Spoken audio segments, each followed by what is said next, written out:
Assalomu alaykum parranda va inkubator ishqibozlari. Mana sizlarga yangi modeldagi inkubatorda to'g'ri qanday foydalanish haqida video obzor qilamiz. Bu yerda har xil inkubatorimiz bor. 8 talikdan boshlab ushbu modelimiz 80 talikgacha bo'lgan modelimiz bor. Bu inkubatorimiz 8 ta tovuq tuxumiga mo'ljallangan. Bunisi 18 ta, bunisi 26 ta. Bu yerda mana 3 xili bor. Xuddi shu model, xuddi shu razmerda bo'ladi. Bu yerda 52 talik, 62 talik va 80 talik tovuq tuxumiga mo'ljallangan inkubatorimiz bo'ladi. Bedana tuxumi alohida kletkasi bo'ladi. Bedana uchun 250 ta bedana tuxumi sig'adi. Qolgan 62 talik, 80 talik inkubatorimizga ham bedana tuxumi 250 ta sig'adi. Xo'p, inkubatorimiz ko'rinishi shunaqa bir chiroyli dizaynga ega, plastik, yumshoqroq plastik. Narigi videoda ko'rsatib o'tganimiz bu mustahkam plastik. Lekin o'ziga yarasha zo'r natija berdi. Men o'zim ochirib chiqdim. Ochirib foydalandim, yaxshi natija berdi. Xo'p, inkubatorimizni ko'rayotgan bo'lsanglar, dumaloq bo'ladi, tuxumlarni ham aylanasiga aylantirib harakatlanadi. Bu yerda asosiy elektron qismi tepada, akkumulyatorga ham ulab ishlatsa bo'ladi. Bu yerda mana ekrani bor, LED anaqa chiroqlik ekranchasi. Bu yerda mana 3708 issiqligi. Bu yerda inkubator kunini ko'rsatib turadi. Bu yerda set kerakli gradusga qo'yib, bemalol boshqarib foydalansak bo'ladi. Bu yerda tuxum uchun, tuxum tekshirish uchun maxsus o'zining sveti bor. Bemalol yoqib o'chirib tuxumlarni tekshirsak bo'ladi. Faqat bir hafta 10 kun bo'lganda tuxumlarni qorong'u xonada tekshirsak ichi ko'rinadi. Rivojlanyapti yoki yo'q. Bu yerda 220 gullanadi. Bu yerda o'zining maxsus teshiklari bo'ladi. Havo aylanish uchun, tepada qismi platasi qizib ketmasligi uchun. Xo'p, inkubatorimiz powerot uchun bu yer tomonda motori bo'ladi. Bu tomonda suv idishlari bo'ladi. Suv idishlari aylanasiga kichik qismida suv turadi. Tekis joyga qo'yish kerak bo'ladi bu inkubatorda. Xo'p, shunda to'liq suv qo'ysangiz ichkarisiga kiradi. Xo'p, ichini ochib ko'rsatadigan bo'lsak, xo'p. Ichki qismi xuddi shunaqa ko'rinishda. Mana bu datchikka e'tibor beramiz. U ichiga kirib ketib, ichida qolib ketgan bo'lishi ham mumkin. Pastga osiltirib qo'yishimiz kerak bo'ladi. Mana. Bu yerda mana motorimiz. Motorimizni ishlayapti yoki yo'q, plus tugmasini bosib bilsak bo'ladi. Mana, ko'rayotgan bo'lsangiz, mana xuddi shunday qilib mana bu kletkamizni aylantiradi. Buni ham ko'rsatib o'tamiz. Hozir komplektlarga keladigan bo'lsak, ushbu qopqoq qismini bu yerga qo'yib qo'yamiz. Tepa qismini. Xo'p, inkubatorimiz komplekti nimalar bo'ladi? Xuddi oldingi inkubatorlarimizda bunda ham namlikni oshirish uchun maxsus suv idishi 19-kundan keyin ishlatiladi. Butilkalar uchun probka, klapan deymizmi? Klapan bo'ladi. Bakalashka uchiga qotirib qo'yiladi.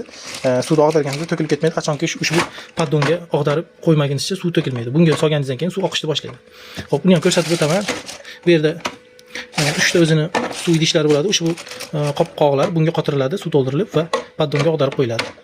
Komplektida 3 ta suv idish, 3 ta suv paddoni. Bu yerda 212 volt uchun o'zining kabeli bo'ladi.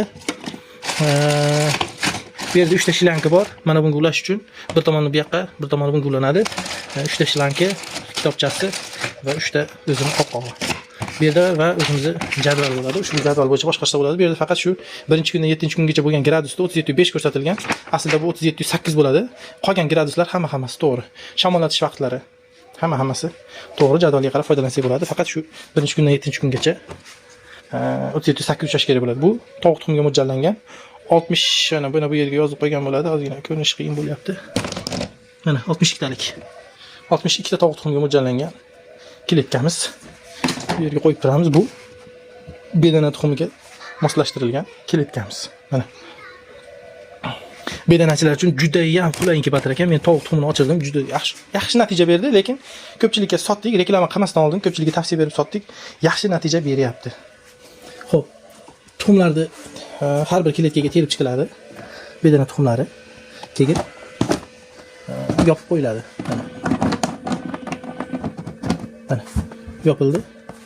Tekis joyga qo'yamiz. Plus tugmasini bosib ko'ramiz. Mana, ko'rayotgan bo'lsanglar, powerotimiz aylanyapti. 20 soniya ham, 30 soniya ham o'zi ma'lum bir vaqt ishlaydi. Keyin o'zi avtomatik o'chadi. Endi yoniga hozir suv idishlarini qo'yib sizga ko'rsatib beraman. Yana bir narsani aytish esdan chiqibdi. Komplektida xuddi shunday namlik datchigimiz ham alohida o'zimiz tomonidan qo'shib beriladi. Ushbu namlik datchigini ichiga bemalol tuxumlar ustiga solib qo'ysak bo'ladi. Zarar yetmaydi tuxumlarga yoki tepa qismiga qistirib qo'ysak ham bo'ladi. Faqat ichki qismiga solish kerak bo'ladi. Xo'p. Va mana bu yerga Hozir bu yangi inkubator bo'lganligi uchun ushbu katta inkubatorlarga 80 talik, 50 talik, 60 talik inkubatorlarga lyuk uстановка qilib beriladi. Ushbu lyuk teshigidan mana buni 3 qismini solib qo'yib, bu ekran qismi tepada tursa ham bo'ladi, bemalol. Bu ustida yana po'kagi bo'ladi. Hozir naryoqda olib qo'yganmiz. Xo'p, suvni aytadigan bo'lsak, mana tekis joyga qo'yiladi. Inkubatorimiz tekis joyda bo'lishi kerak. Mana bunga suv to'ldirib, ag'darib qo'yiladi. Ichiga avtomatik o'zi sekin suv borib to'xtaydi, oxiriga borib. Suv to'xtaydi. Agar suv tugab qoladigan bo'lsa, yana o'ntarib qo'yiladi. Faqatgina bittasini qo'yib ko'rasiz. Namligimiz 5-6 soat kutasiz. Namligimiz o'rtacha 60-50% atrofida bo'lsa, bitta suv ichida turadi. Agar namligimiz 50 dan tushib ketadigan bo'lsa, o'rtadagiga ulab qo'ysak bo'ladi. 19 kun bo'lgandan keyin 3-chisini qo'yib ham foydalansa bo'ladi. Xo'p, inkubatorimizni ma'lumotlari bunda ham aytib o'tganimizdek 8-dan 19-gacha kunda 2 mahal shamollatiladi. Yoz issiq oylarda, bahor yoz kuz oylarida 15 minutgacha shamollatsak bo'laveradi. 15 minutgacha. Qish faslida bo'lsa 5 minutgacha 2 mahal shamollatsak bo'ladi. Tuxumlarimiz yaxlab qolmasligi uchun. Xo'p, yana ushbu inkubator bo'yicha narxlarni aytadigan bo'lsak, narxlarini yozib qo'ygandik. 8 taligimiz faqatgina tovuq tuxumiga mo'ljallangan kletkalari bilan bo'ladi. Bedana tuxumini 2-3 tadan bitta oraliqqa qo'yib, bedana tuxum ochirsa ham bo'ladi. 18 talikda ham xuddi shunaqa tovuq tuxumiga bo'ladi.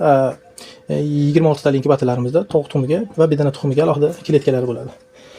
Ushbu inkubatorimiz 8 taligimiz 400 ming so'm dastavka ichida. Xo'p, 18 taligimiz 500 ming so'm dastavka ichida. Xo'p, bu inkubatorimiz 26 talik inkubatorimiz dastavka ichida. Xo'p, 600 ming so'm bo'ladi. Endi bu inkubatorimiz 62 taligi 52 taligi 700 ming so'm, 62 taligi 750 ming so'm, 80 taligi 800 ming so'm bo'ladi. Dastavka ichida narxlar ancha tushgan. Bemalol buyurtma berib qiziqsanglar, garantiya beramiz inkubatorimizga. To'g'ri foydalanib, to'g'ri maqsadda to'g'ri foydalanadigan bo'lsangiz, xudo xolasa natijani yaxshi olasiz. Shuning uchun YouTube kanalimizga o'tib, boshqa inkubatorlar haqida ham video ko'rsangiz, ancha-muncha ma'lumotlar olib bemalol foydalansangiz yaxshi bo'ladi. Inkubatorimizni ishlashiga garantiya beramiz. Ochib chiqishiga faqatgina to'g'ri foydalanib, bilib, tushunib foydalanishingiz kerak bo'ladi. Ozgina xato ham tuxumlarni yaroqsiz holatga keltirishi mumkin. Xo'p, narxlarni aytib o'tdim. Bemalol buyurtma berishingiz mumkin. O'zbekiston bo'yicha dastavka qilib beramiz. Faqat tumanli sentrgacha 5 kungacha bo'lgan muddatda dastavka qilib beramiz. To'lovlar oldindan bo'ladi yoki Uzum market orqali ham xarid qilsangiz bo'ladi. Salomat bo'linglar. Keyingi videolarda ko'rishguncha yana aytib o'taman. Manzilimizga kelib xarid qilsanglar bo'ladi. Andijon viloyati Sharg'un tumani Sekizoqum qishlog'ida. Lokasiya tashlab beramiz. Telegram orqali aloqaga chiqsanglar. Salomat bo'linglar.